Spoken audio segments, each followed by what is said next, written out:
দর্শক বুঝতেই পারছি বাংলাদেশ ক্রিকেট এখন নতুন করে আবার ব্যস্ত হয়ে যাবে। নিউজিল্যান্ডের বিপক্ষে ওডিআই এবং টি-20 সিরিজ আছে, সে নিয়ে সবাই আসলে প্রস্তুতি নিচ্ছে।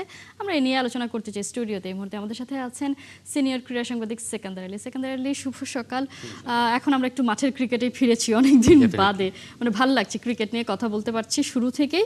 যেটা আসলে নাহিয়ান বিন জোসেফের প্রতিবেদনে দেখছিলাম যে তিনি বলছিলেন যে এইবারে নিউজিল্যান্ডের বিপক্ষে সিরিজে উইকেটে প্লাসিট হতে পারে।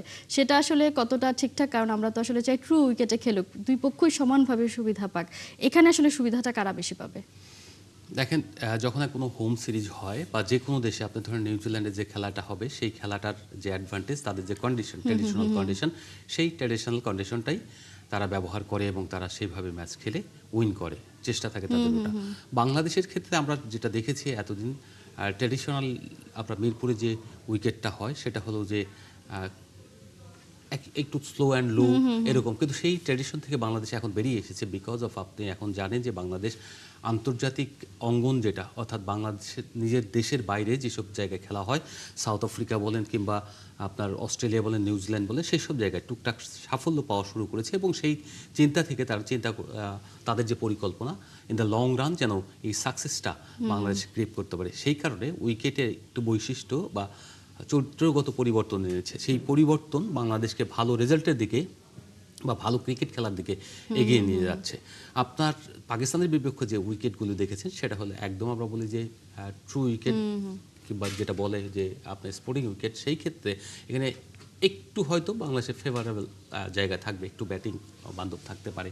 ব্যাটিং ফেভারের জায়গা কিনা একেবারে 100% থাকবে তা না, যেহেতু আপনার এখানে পেস বোলার যারা রয়েছেন, আমাদের নাহিদ রানা এবং শরীফুল, মুস্তাফিজ, এই তিনজন পেসারই তো বেসিক্যালি দুজন এখানে খেলে, তাসকিন রয়েছেন, দুজন যদি আপনি ওয়ানডেতে খেলে, তার সঙ্গে যদি এটা চিন্তা করেন, সেই ক্ষেত্রে তারা যে কন্ডিশনে খেলে এসেছে পিএসএলে, সেই কন্ডিশনের উইকেটগুলি কিন্তু পাকিস্তানের সবসময় একটা ট্র্যাডিশনাল প্লাস ইট উইকেট যেটা বলে, সেই একেবারে নর্মাল যে উইকেট বলতে ব্যাটিং বান্ধব থাকুন, ওই জায়গায় আপনার ডেলিভারিগুলি দিয়ে আপনার তৈরি করতে হয় নিজেকে, এবং সেই অ্যাচিভমেন্টগুলো আপনার বোলিংয়ের মাধ্যমে অর্জন করে নিতে হয়। সাধারণত একবার আমি আশরাফুলকে জিজ্ঞেস করেছিলাম 2008 সালে, তিনি যখন ক্যাপ্টেন, পাকিস্তানের এত ফ্ল্যাট উইকেট বা এত একই রকম টাইপের উইকেট যেখানে ব্যাটার অনেক সুবিধা পায়, আপনারা দেখেছেন যে বাংলাদেশ যখন সিরিজ খেলতে গিয়েছে তখন টি-20তে কী পরিমাণ রান হয়েছে, সেই জায়গায় বোলারটা তখনই মুন্সিয়ানা দেখাতে পারে, হয় কন্ট্রোল বোলিং করবে, না হলে আপনার ভেরিয়েশন থাকবে, সেই ভেরিয়েশন দিয়ে কাজ করবে। এখানে বাংলাদেশ একেবারে 100% যে ব্যাটিং ফ্রেন্ডলি উইকেট করবে তা নয়। এখন একটু যেহেতু ড্রাই সিজন, আপনার চৈত্র শেষ হলো, বৈশাখ গতকালই গেল, এই বৈশাখের মানে অভিষেক যেটা, সেটা হচ্ছে যে আমরা মনে করি যে এই সময় যে গরম, সেই গরমের কথা বিবেচনা করলে এবং ড্রাই দিনে খেলা হবে, এই খেলার থেকে উইকেটটা একটু ড্রাই থাকবে, এই কারণে বলা হচ্ছে যে একটু প্লাসিট হবে। তো সেখানে হয়তো একটু কাঠগ্রাস ব্যবহার করা হতে পারে, কাঠগ্রাসে ব্যবহার করার ফলে ওইটা একটু ডিফারেন্ট রোল প্লে করতে পারে। এটা একটা নতুন চ্যালেঞ্জ হবে, বা যেটা আসলে আপনি বলছিলেন যে বাংলাদেশের পেসাররা আসলে এখন মোটামুটি বোধহয় এসব অ্যাডাপ্ট করে ফেলেছে এই ধরনের ব্যাপারগুলো।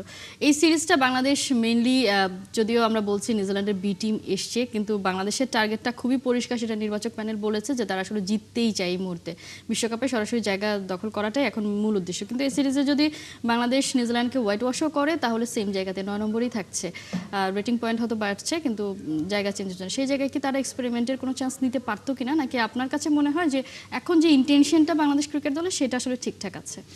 আগামী 1-1.5 বছরে বাংলাদেশ অনেকগুলো ওয়ানডে সিরিজ খেলবে এবং সেই ওয়ানডের পরবর্তীতে আপনার যদি চেঞ্জ করতে হয়, আপনি এই জুনের পরবর্তীতে গিয়ে কিছুটা চেঞ্জ করতে পারেন। প্রথমত আপনাকে যেটা করতে হবে, আপনার কোয়ালিফাই করার জন্য যে পয়েন্টগুলো লাগে এবং র্যাঙ্কিংয়ে জাম্প করার জন্য, অর্থাৎ 8-এ আসার জন্য কিংবা 7-এ, শুধু 8-এ আসলেই হবে না, আপনি সিল করতে হলে যেন আপনাকে কেউ বিট করতে না পারে, অন্যদের ম্যাচ দেখতে হবে, তারা জিতলে আপনাকে আবার বিট করে আপনাকে পেছনের দিকে ঠেলে দিতে পারে কিনা, সেই বিবেচনা থেকে যদি আপনি দেখেন, তাহলে আপনি যেটা বললেন পজিশন জাম্প করবে না, কিন্তু রেটিং পয়েন্ট বাড়বে। রেটিং পয়েন্ট বাড়াও অর্থ হচ্ছে অস্ট্রেলিয়ার বিপক্ষে যদি আপনি অস্ট্রেলিয়ার বিপক্ষে জিততে পারেন, তাহলে আপনি হয়তো এই জায়গা থেকে জাম্প করবেন। That is very important. এবং এই সিগনিফিকেন্ট জায়গাতে আপনি যদি সরাসরি না খেলেন, আমি আবারও সংখ্যা প্রকাশ করি, বাংলাদেশ যদি সরাসরি এখানে কোয়ালিফাই না করে, তাহলে যেটা হবে, যে কোনো মুহূর্তে যখন কোয়ালিফাইং টুর্নামেন্ট খেলতে হবে, বাংলাদেশ কিন্তু ওইসব জায়গায় পাপিসলে যেতে পারে এবং এটা কিন্তু খুব ভয়ানক বাংলাদেশের জন্য। আমরা দেখেছি ম্যাক্সিমাম টাইম যখন একটা সহযোগী দেশের সঙ্গে খেলে, প্রথমবার খেলে এবং সেই ম্যাচগুলো কিন্তু হেরে যায় বাংলাদেশ। তার মানে হচ্ছে একটা প্যানিক কাজ করে ভেতরে। তো সেই জায়গা থেকে বলবো যে বাংলাদেশ ক্রিকেট বোর্ড এবং নির্বাচক প্যানেল কিংবা কোচিং স্টাফ, ক্রিকেটার যে সিদ্ধান্ত নিয়েছে, আগে qualify then others, this is the basic rules. একেবারে কোনো আসলে লুকাছাপার কোনো জায়গা নেই, ব্যাপার নেই, একদম যেটা ইন্টেনশন। এবং কোনোভাবে আমরা আসলে যেটা আসলে বলছি যে বিশ্বকাপটা বাংলাদেশ খেলতে পারেনি, সেটা নিয়ে আফসোস আমরা স্টিল করে যাচ্ছি যে বাংলাদেশের এতটা আসলে লাক্সারি নেই আরো একটা বিশ্বকাপ আমরা বিসর্জন দিতে পারি, সেজন্য কোনো রিস্ক আসলে নেওয়া যাবে না। পাকিস্তানের বিপক্ষে যে স্কোয়াডটা ছিল সেটাই আছে, একাদশটাও কি সেরকম থাকবে কিনা একটা কথা বারবারই শোনা যাচ্ছে, সৌম্য সরকার কোথায় খেলবেন, কারণ তামিম ভালো করেছেন, লাস্ট সিরিজটাতে সেঞ্চুরি করেছেন এবং তারা দুজন মোটামুটি একজন একজনের রিপ্লেসমেন্ট হিসেবে, তো তামিমকে রাখতে গেলে সৌম্যকে রাখার জায়গা নেই, সেক্ষেত্রে কি আপনি তার জায়গা দেখছেন কিনা? কিন্তু সাইফ হাসানকে কোচিং স্টাফের একটা পছন্দ অপছন্দের জায়গা থাকে এবং এখানে দেখবেন এই সাইফ হাসান তাদের পছন্দের একটা জায়গা। আমি বিশেষ করি যে বিশেষ করে হেড কোচ যে জায়গায় রয়েছেন তিনি ওই জায়গায় পছন্দ করছেন। সৌম্য সরকার নিজেকে তৈরি করছেন, হাবিবুল বাশার যেটা বললেন যে স্পিনিশ তিনি যেভাবে খেলছেন এবং নিজেকে যেভাবে আপগ্রেড করছেন সেটা ভ্যারি ইম্পর্টেন্ট। সৌম্যর এই জায়গাটা একটু দুর্বল ছিল এবং ডোমেস্টিক বা ইন্টারন্যাশনাল সিরিজে ওয়েস্ট ইন্ডিজের বিপক্ষে যে আমরা সিরিজটা দেখেছি তিনি ওখানে সবচেয়ে ভালো পারফর্ম করেছেন এবং তার স্পিন খেলার প্রবণতাটা যে চেঞ্জ হয়েছে এবং তিনি যে অনেক চেঞ্জ করে ইমপ্রুভ করেছেন সেই জায়গাটা কিন্তু আমরা দেখে আমরা স্বস্তির জায়গায় যেতে পেরেছি। আনফর্চুনেটলি তাকে ওই সিরিজের বেস্ট প্লেয়ারকে মানে বেস্ট পারফর্মারকে আপনার পরের সিরিজে খেলালেন না। তার মানে হচ্ছে এখানে আপনার লাইকিংস ডিসলাইকিংসের একটা ব্যাপার রয়ে গেছে। এই লাইকিংসের জায়গা থেকে আপনি সাইফকে খেলাচ্ছেন এবং এটা কি হবে আমি জানি না ইন ফিউচারে। অনেক সময় হয় কি 11th আওয়ারে গিয়ে এই প্লেয়ার ফেল করে।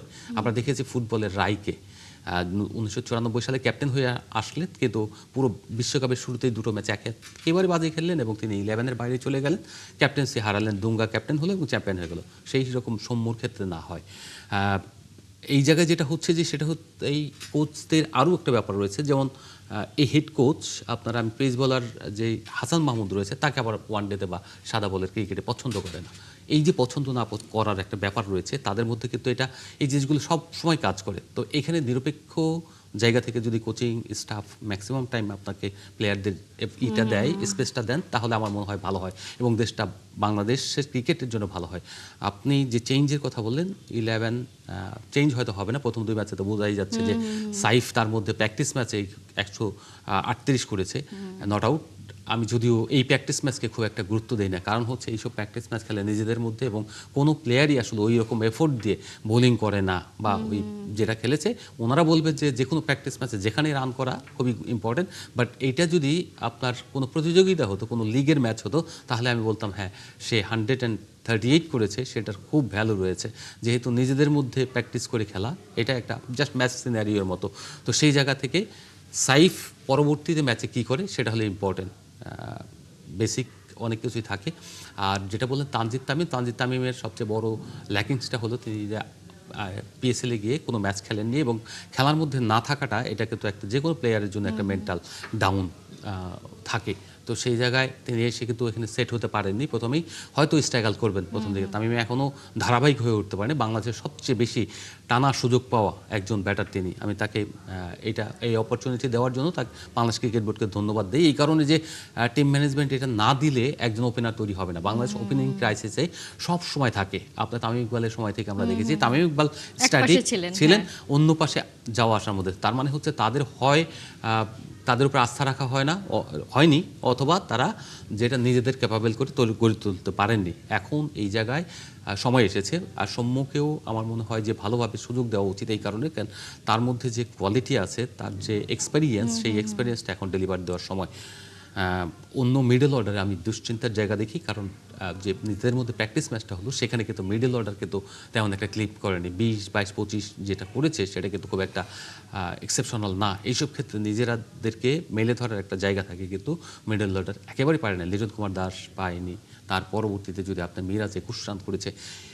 এই যে বিষয়গুলো এখানে আপনার ফায়ার কিন্তু করে না কেউ। 320-30 রান করবেন আপনি এক ড্রাই সিজনে, যদি এটা না করতে পারেন তাহলে আপনি কখন করবেন? তার মানে হচ্ছে যে আপনার মিডল অর্ডার নিয়ে একটা দুশ্চিন্তা থেকেই যাচ্ছে। আবার যদি চিন্তা করেন যে আমরা সবসময় বলে থাকি যে এই নিউজিল্যান্ড টিমটা আমরা বলছি যে সেকেন্ড টিম নিয়ে আসছে, this is true, no doubt 9 জন প্লেয়ার তাদের মূল যে প্লেয়ার রয়েছেন তারা আইপিএলে খেলছেন, তাদের ট্র্যাডিশনটা এরকমই যে তাদের যখন ফ্র্যাঞ্চাইজি লিগ থাকে তখন তাদের প্লেয়ারদেরকে ছুটি দেওয়া হয় বা ওইসব জায়গায় খেলে তারা যে উপার্জনটা করে সেটা ন্যাশনাল টিম থেকে বা আসলে পায় না। তারাই সুযোগটা আসলে নিয়েও থাকে যে সাবকন্টিনেন্টের জন্য তারা আলাদা একটা টিম রেডিও করতে পারে, সেই সুযোগটা তার নেয়। কারেক্ট। কিন্তু সবচেয়ে বড় ব্যাপারটা কি জানেন, এই টিমে আমরা সবাই বলছি যে এই টিমের একেবারে নতুন, কিন্তু একজন কিন্তু আনক্যাপ নাই, মানে ইন্টারন্যাশনাল আনক্যাপ নাই। সবাই কেউ টেস্ট খেলেছেন, কেউ ওয়ানডে এবং টি20 খেলেছেন, অর্থাৎ এখানে কিন্তু 100+ ম্যাচ খেলা অভিজ্ঞতা সম্পন্ন প্লেয়ার যেমন রয়েছে। আবার সবচেয়ে বড় ব্যাপার হচ্ছে একজন মানুষ যখন 28, 30, 32, 33, 34 বছর পর্যন্ত ক্রিকেট খেলে ফেলে তখন বুঝতে হবে যে তার এক্সপেরিয়েন্সটা তাদের ডোমেস্টিক আমাদের ডোমেস্টিকের মধ্যে অনেক পার্থক্য রয়েছে এবং তাদের কোয়ালিটি প্লেয়ার আমাদের কোয়ালিটি প্লেয়ারের থেকে অনেক বেশি স্ট্যান্ডার্ড সম্পন্ন। সেটা আমরা দেখতেই পাই যে বলি সবসময় যে বি টিম আসছে, কিন্তু দেখা যায় সেই বি টিমের বিপক্ষেও আমরা আসলে খারাপ খেলি বা ভুল করে বসে, সেই প্রবণতা আছে। আমরা একটু যে বোলিং নিয়ে কথা বলতে চাই, বোলিং নিয়ে কথা বললেই যারা সদ্য পিএসএল খেলে এসেছে, সেই ধরনের উইকেটে খেলে এসেছে, এই নাহিদ রানাই শুরুটা করেছিলেন, খুবই তাকে মনে হয়েছিল যে এত ক্লামজি কেন লাগছে বা তিনি কি আসলে পারবেন কিনা, সেই জায়গা থেকে তিনি যেভাবে আসলে চেষ্টা করে এসেছেন। এবং শরীফুলও যদি বলি এক্সপেন্সিভ ছিলেন, কিন্তু শেষের দিকে দলের হয়ে কাজটা করে দিয়েছেন। সবকিছু মিলিয়ে আমাদের পেসাররা পাকিস্তানের মাটিতে যেখানে আসলে পেসের তাণ্ডব চলে সেখান থেকে সুনাম কুড়িয়ে এসছে। মানে এই বিষয়টা আসলে কতটা আশাব্যঞ্জক এবং তারা সেটা কতটা প্রতিফলন ঘটাতে পারবে এই সিরিজে? আমার মনে হয় ঘটাতে পারবে, কারণ তাদের মেন্টালিটি এবং তারা কিন্তু অলরেডি এক্সপেরিয়েন্সড হয়ে গিয়েছে। আপনার শরীফুলের যে কথা চিন্তা করেন, ওর কিন্তু 5 বছরের বেশি আন্তর্জাতিক হয়ে গিয়েছে। আবার রানা নতুন হলেও কিন্তু তার ভিতরে যে মানে এগ্রেশনটা রয়েছে এবং তার উন্নতি করার যে প্রবণতা সেটা কিন্তু আমরা অলরেডি দেখতে পাচ্ছি। তার গতি রয়েছে এবং তার সঙ্গে কন্ট্রোলটা আনছে এবং পেস বোলিং কোচ তার সঙ্গে ভালোভাবেই কাজ করেছেন কিছুটা সময়। সেই জায়গা থেকে আমি মনে করি যে এই যে বাংলাদেশের পেস বোলিং ইউনিটে কিন্তু 6-7 জন রয়েছে। তো এই 6-7 জন যখন থাকে, ব্যাকআপে যখন প্লেয়ার থাকে, তখন ফার্স্ট 11-এর প্লেয়াররা কিন্তু সবসময় টেনশনে থাকে যে আমার জায়গাটা নিয়ে নিতে পারে। এই যে লড়াই হয়, এই লড়াইয়ের ফলে তারা ইমপ্রুভ করেছে। বাংলাদেশের পেস বোলিং ইউনিট এখন ওয়ার্ল্ডের অন্যতম সেরাদের একটি। এখানে মুস্তাফিজের মতো এক্সপেরিয়েন্স প্লেয়ার রয়েছে, আবার ধরেন এখানে শরীফুলের মতো 5-6 বছর খেলার অভিজ্ঞতা রয়েছে। এদিকে আবার নাহিদ রানার উঠে আসার গল্পটাও রয়েছে। তার সঙ্গে তাসকিন 2014 সালে অভিষেক করেছে টি20 ওয়ার্ল্ড কাপে। সেই জায়গা থেকে আপনি চিন্তা করলে আজকে 11 বছরের বেশি হয়ে গিয়েছে, 12 বছর চলে, এক দশক।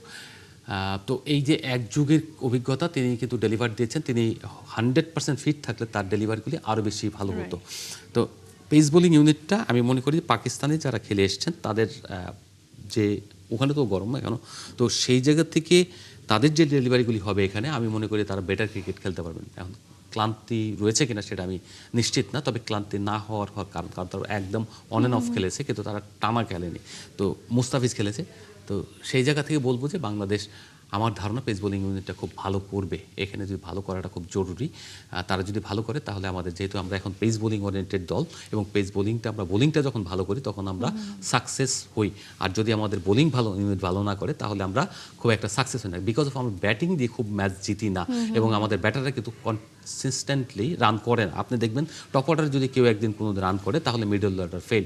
অনেকে বলবে যে বাংলাদেশের ক্রিকেটার সবসময় বলে থাকে যে সবাই তো রান করবে না, তাদের এই কথাটা ভুল। তুমি 30 করে করো, কিন্তু তুমি কনসিস্টেন্সি করো, ইম্পর্টেন্ট। আবার 30 করো, সেখানে বল ডট কম খেলো, যেটা তোমার স্মার্টনেস থাকবে। কিন্তু তোমার যদি সেট হয়ে যাও 30 করে ফেলো, তাহলে সেটাকে ক্যারি করার অর্থ হলো তুমি এমনভাবে ক্যারি করো যেন তোমাকে এটা একটা কনফিডেন্স দেয়। তো বাংলাদেশের ব্যাটাররা কখনোই এটা করতে পারে না। এক ইনিংসে সেঞ্চুরি করলে এটা ভাঙাতে থাকে অনেক বছর, ভাঙে। ওই যে আমরা বলি না, যে কাজ আমার হাতে আমি ওটাকে, কারণ তারা আবার এটাও মনে করে ডেইলি তো কেউ সেঞ্চুরি করবে না, সবাই যদি আবার সেঞ্চুরি করে তাহলে তো রান হয়ে যাবে 1100, এমন কথাও আমরা শুনেছি। সো এইসব মেন্টাল ব্যারিয়ার নিয়েই খেলে, সেই কারণেই হয়তো তারা সেইভাবে পারফর্ম করতে পারে না। আবার আপনি যে জায়গাটা বলেছেন যে পেসারদের মধ্যে একটা ব্যাপার থাকে যে আমি যদি আজকে খারাপ পারফর্ম করি, পরের দিন হয়তো আমি স্কোর থেকে জায়গা হারিয়ে ফেলতে পারি একাদশ থেকে। সেই ভয়টার কারণে তারা প্রত্যেক দিনই নিজের সেরা পারফরমেন্সটা দিয়ে থাকে এবং সেই জন্য আমরা এই কম্পিটিশনটা দেখতে পাচ্ছি। দেখা যাক, আসলে আমরা তো চাইবো সেই কন্টিনিউশনটা যেন থাকে, তার পাকিস্তান থেকে যেভাবে ফিরেছে সেটা। এবং একই সাথে এখন আসলে আমাদের যেই এখন টার্গেট যে বাংলাদেশ বিশ্বকাপটা কোয়ালিফাই করবে এবং সরাসরি কোয়ালিফাই করবে এবং এই সিরিজটা ঘরের মাঠে হোম সিরিজ, সেখানে 3-0 জিতবে, এটাই আসলে আমাদের এক্সপেকটেশন। নিশ্চয়ই অবশ্যই অবশ্যই, কারণ হচ্ছে নিউজিল্যান্ড হচ্ছে আপনার তার এই কন্ডিশনে কিন্তু ভালো খুব একটা খেলে যেতে পেরেছে বলে আমার মনে হয় না। আপনি যদি 2009 সালের কথা চিন্তা করেন, 8 সালের পর 9 সালের দিকে যখন বাংলাদেশে 8-এ চলে গেল আপনার আইসিএল এর কিছু প্লেয়ার চলে গেল, তখন কিন্তু আপনার ক্রাইসিস তৈরি হয়েছিল। সেই ক্রাইসিস ওভারকাম করার জন্য নিউজিল্যান্ডের বিপক্ষে যে সিরিজটা ছিল, তখন ওয়ান ডে প্রথম আশরাফুলের নেতৃত্ব একটা ম্যাচ জিতেছিল। তার পরবর্তীতে আমরা কিন্তু এই নিউজিল্যান্ডকে, ভেটুরের নিউজিল্যান্ডকে আমরা 4-0 হারিয়েছিলাম ওয়ান ডে সিরিজে। তার মানে নিউজিল্যান্ডের বিপক্ষে আমাদের একটা উইনিং হ্যাবিট তৈরি হয়ে গিয়েছে। এটা কিন্তু একটা মানে কনফিডেন্স দেয় হ্যাবিট। নিশ্চয়ই এটা একটা বাড়তি কনফিডেন্স দেবে চ্যাম্পিয়ন্স যে ট্রফিতে আমরা জিতেছি। রাইট, ভেট্টোরির নিউজিল্যান্ডকে হারাতে পারলে এই নিউজিল্যান্ড ল্যাথামের নিউজিল্যান্ডকেও আমরা হারাতে পারবো, সেই Definitely. প্রত্যাশা আমরা করতে পারি। সেকেন্ডারিলি অসংখ্য ধন্যবাদ এতক্ষণ যুক্ত থাকার জন্য।